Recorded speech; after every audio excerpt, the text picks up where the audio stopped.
سلام عشقا، خیلی خوش اومدید به پارت 2 فیلدشکن در چنل خودتون. آقا تو پارت قبل یه فیلدشکن گذاشتم براتون، اشکال داشت، نمیدونم پینگ ریده میدونش، اصلا کلا اشکال داشتش.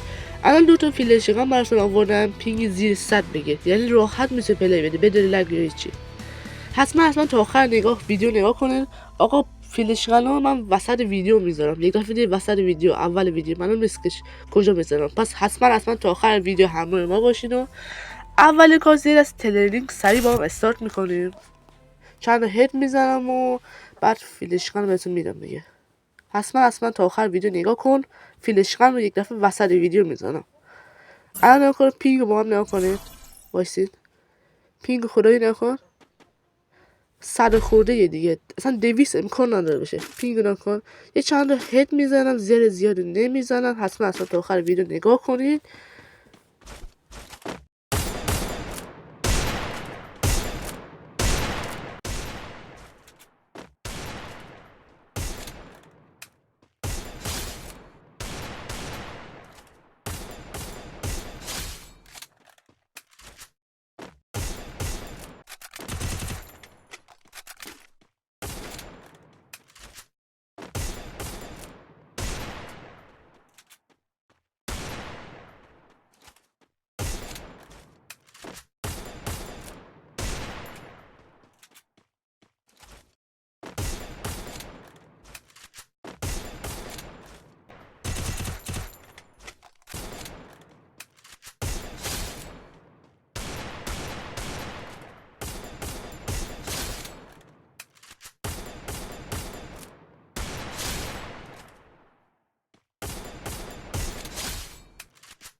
آقا خیلی ممنون تا اینجا ویدیو همراه من بودین و امیدوارم فیلدشکن رو وسط ویدیو پیدا کرده باشید.